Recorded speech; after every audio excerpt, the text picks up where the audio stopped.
A alfabetização é a porta de entrada para o conhecimento, né?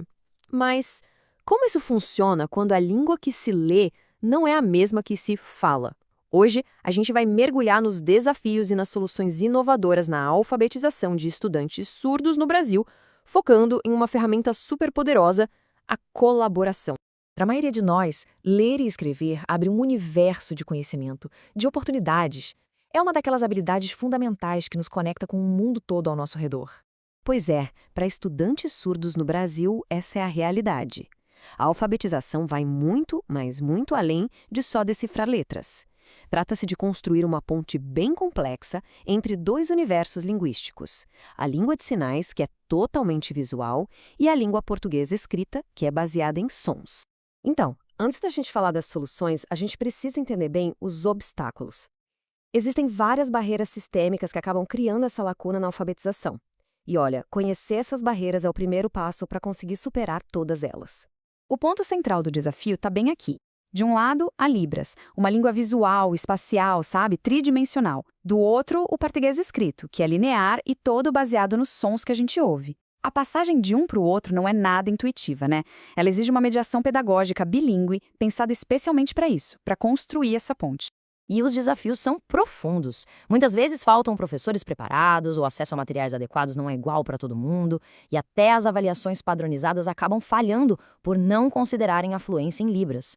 No fim das contas, o que a gente vê não é uma dificuldade individual do aluno, mas sim uma falha estrutural do nosso sistema educacional. Mas e se a resposta para esses desafios todos estivesse na própria interação entre os alunos? Vamos explorar agora como a colaboração pode se tornar a ferramenta mais poderosa para construir essa ponte entre as duas línguas. O conceito central aqui é a aprendizagem colaborativa. E isso é muito mais do que só colocar os estudantes juntos na mesma sala, viu? É um método estruturado onde a cooperação ativa entre colegas surdos e ouvintes, com a ajuda de mediadores bilíngues, se tornam o motor para a construção do conhecimento. E como é que isso funciona na prática? Bom, imagina só. Oficinas onde os grupos criam o texto juntos, traduzindo e refletindo sobre as duas línguas.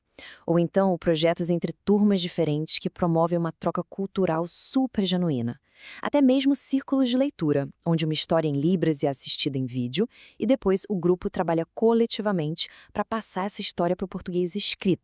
E os resultados vão muito além da nota. Os alunos ficam mais engajados, a autoestima cresce e a identidade linguística se fortalece. A escrita melhora não por mágica, mas pelo feedback constante dos colegas e por uma consciência mais profunda sobre como as duas línguas funcionam. É a tal da metacognição. Eles passam a pensar sobre as próprias línguas. Ok, mas essa colaboração não acontece no vácuo, né? Ela precisa das ferramentas e das estratégias certas para equipar tanto os educadores quanto os alunos, para que essa troca seja realmente produtiva. A tecnologia, aqui, é uma grande aliada. Vídeos em Libras com legendas, jogos bilíngues que dão feedback na hora, dicionários visuais, todos esses recursos que misturam várias linguagens tornam a aprendizagem mais acessível, dinâmica e, vamos ser sinceros, bem mais interessante para todo mundo. E além das ferramentas, o método é fundamental. Atividades com etapas claras, que vão da compreensão em Libras até a produção em português, e o uso de rúbricas bilíngues que deixam os critérios de avaliação transparentes para todos. Tudo isso dá a estrutura necessária para que o aprendizado aconteça de forma eficaz. O sucesso dessa abordagem não depende só dos professores e dos alunos, não. Para funcionar de verdade, é preciso construir uma rede de apoio colaborativa que envolva toda a comunidade.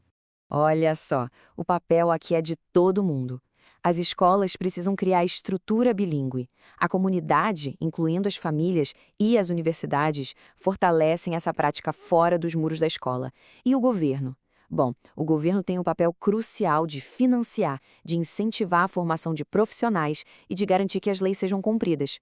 Cada peça aqui é essencial. Certo. Então, como é que a gente transforma toda essa teoria em prática em escala nacional? O caminho exige um roteiro claro, com ações bem definidas e divididas em fases. O caminho é progressivo, sabe? Começa com ações imediatas, como formação de professores e já disponibilizar os materiais básicos. A médio prazo, a ideia é implementar projetos piloto e criar avaliações adequadas. E a longo prazo, o objetivo maior é consolidar uma cultura escolar bilíngue, apoiada por políticas públicas e por pesquisa contínua, para sempre ir refinando o processo. E essa citação resume o objetivo final perfeitamente. O sucesso não é só entender ou escrever palavras isoladas. O alvo é um bilinguismo funcional, a fluência para pensar, explicar e se expressar plenamente nas duas línguas. Essa é a verdadeira medida do sucesso. E aqui fica a reflexão final. A colaboração é o método, o caminho para construir essa ponte. Mas a verdadeira questão é: o que acontece quando a gente abre essa porta para todo mundo? Não se trata apenas de alfabetizar. Trata-se de garantir inclusão, de fortalecer identidades e, finalmente, de enriquecer a nossa sociedade com vozes que, por muito tempo, não foram plenamente ouvidas.